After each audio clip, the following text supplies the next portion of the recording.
우리가 하나님을 사랑하고 그의 계명들을 지킬 때 이로써 우리가 하나님의 자녀를 사랑하는 줄을 아느니라. 하나님을 사랑하는 것은 이것이니 우리가 그의 계명들을 지키는 것이라. 그의 계명들은 무거운 것이 아니로다. 더 이상 그 계명 지키는 거 하나도 무겁지 않습니다. 예. 사랑하는 게 힘듭니까? 내 사랑 가지고 하니까 힘들죠. 내 돈 가지고 도우니까 아깝죠. 그리고 우리는 무한히 받는 공급원이 있어야 무한히 베풀 수 있는 것이, 무한히 받는 공급원이 끊어지면 우리는 늘 불안하고 늘 짜증이 난단 말이에요. 왜 사람들이 그렇게 분노해 있습니까? 모자라니까, 결핍되어 있으니까. 이게 뭘로 해소가 돼요? 뭐 로봇 일 시켜가지고 다 놀고 먹으면 해결이 됩니까? 그게 절대 그렇지 않단 말이에요. 하나님을 대적하고 하나님을 거부하고 하나님의 탯줄을 스스로 끊어버린 것, 믿음을 저버린 것, 이건 자기 혼자 살다가 자기 혼자 죽겠다는 결정이에요. 그렇게 살다가 그렇게 다 죽겠죠. 그러나 이게 여러분 하나님을 사랑하고 그 사랑이 이렇게 흘러들어오면은 여러분 사랑의 공급원, 유일한 사랑의 공급원, 생명의 공급원, 그분을 어떻게 우리가 사랑하지 않을 수 있어요? 그래서 하나님을 사랑하게 되면 그러면 이 땅에 살아가는 모든 것들이 하나님의 신적 능력으로 사는 삶의 새로운 지평이 시작되면 이 땅에 사는 것들이 무게가 확 줄어든다. 스트레스가 확 줄어들고 모든 부담이 줄어들고 모든 것들이 여러분 더 이상 그렇게 버겁지 않단 말이에요. 그 예수님께서 우리에게 말씀해 주신 수고하고 무거운 짐진 자들아 다 내게로 오라. 그리하여 나에게 믿음으로 연결되라. 나에게 탯줄을 다시 한번 연결해보라. 그러면 모든 것이 어떻게 된다는 거예요? 마태복음 11장 30절입니다. 시작. 이는 내 멍에는 쉽고 내 짐은 가벼움이라. 여러분 사랑이라는 생명이 흘러들면 우리는 모든 것들이 쉬워지고 가벼워진단 말이에요. 없어지는 건 아니에요. 어쩌면 더 큰 무게의 짐이 지어질지라도 그 무게의 짐을 견디는, 하중을 견디는 능력이 훨씬 높아져 있는 걸 경험하는 것이죠.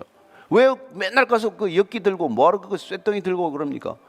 점점 더 무거운 짐을 들고자 하는 거 아니에요?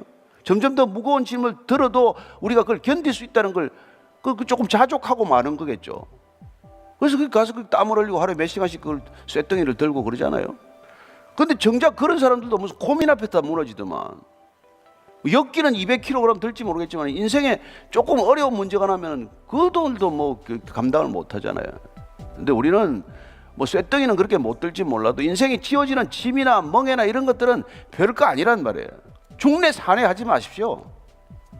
여러분들한테 주어지는 그런 거 다 감당하라고 믿음을 주셨는데 믿음은 오간데가 없고 그런 거 조금만 주어지면 그냥 뭐 중내 산해하고 말이죠. 그러나 하나님의 능력, 하나님의 자원이 흘러드는 사람은 적어도 인간에게 주어지는 어떤 문제가 무겁다, 힘들다, 못 살겠다 그런 소리는 입 밖에 내지 말란 말이에요. 그게 하나님을 안 믿으니까 더 생기는 현상 아니에요. 생명이, 하나님의 생명이 없기 때문에 생명 부족 현상이란 말이에요.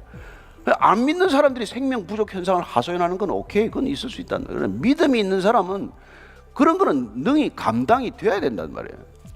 그러니까 믿음 없음을 도와달라고 자꾸 기도해야 되지, 이 문제를 해결해 달라고. 문제는 파도라니까. 파도가 잡니까? 파도가 잠잠한 날이 어디 있어요? 파도가 좀 2m 갔다가 5m 갔다가 그게 좀 크다 작아졌다 할 뿐이지 파도는 늘 있는 거란 말이에요. 인생의 문제는 하루도 없는 날이 없어요. 문제가 문제 같지 않아야 우리는 이긴 거지. 수고하고 무거운 짐진 자들아 그러면 다 내게로 오란 말이야. 주님께로 가야지. 그래서 요한복음 14장 21절 이 계명이란 말이에요. 시작. 나의 계명을 지키는 자라야 나를 사랑하는 자니 나를 사랑하는 자는 내 아버지께 사랑을 받을 것이요 나도 그를 사랑하여 그에게 나를 나타내리라. 뭐 계명을 지키라고 해봐야 뭔 계명인데 주님께서 뭐 나 이외에 다른 신을 두지 말라, 우상에 가서 절하지 말라, 쉴 때 좀 쉴 줄 알아라, 뭐 이런 거 아니에요. 그런 계명이 뭐 그렇게 대단한 어려운 계명이에요. 하나님만 사랑하면 되지, 다른 데 견눈질 안 하면 되지, 다른 걸 신처럼 여기지 않으면 되지. 자식을 우상 삼고 남편을 우상 삼고 재산을 우상 삼고, 예? 그러고 사니까 힘들지. 그 우상이 너를 구할 수 있냐? 그렇게 하는데도 그 말 귀에 듣는 둥 마는 둥 하고 그래도 그 우상을 더 달라고 기도하잖아요. 이 세상이 내가 지고 있는 이 우상을 좀 큰 우상으로 바꿔달라고 그게 기도 제목이 되어서 되겠습니까? 저는 여러분들이 하나님을 믿으면 모든 게 해결된다는 믿음을 가지게 되기를 바랍니다. 믿음을 타고 능력이 흘러듭니다. 믿음이라는 탯줄을 통해서 사랑이 흘러듭니다. 그러면 사랑의 계명이 기쁘단 말이에요. 지키는 게 기뻐요. 그래서 4절 5절입니다. 시작. 무릇 하나님께로 난 자마다 세상을 이기느니라. 세상을 이기는 승리는 이것이니 우리의 믿음이니라. 예수께서 하나님의 아들이심을 믿는 자가 아니면 세상을 이기는 자가 누구냐? 이 세상을 어떻게 이기겠습니까? 날마다 전쟁의 소식이 들리고 날마다 사람이 죽어가는 이 마당에서 우리가 세상을 어떻게 이깁니까? 사실 믿음으로 아니고서는 이길 길이 없고 상대할 길이 없다는 것이죠. 근데 믿음이 내 믿음입니까? 아니요. 하나님을 믿는 믿음, 그분께서 주신 생명을 믿는 믿음, 영생을 믿는 믿음, 부활을 믿는 믿음, 죽어도 죽지 않는 믿음, 이 믿음으로 세상을 이긴다는 거예요.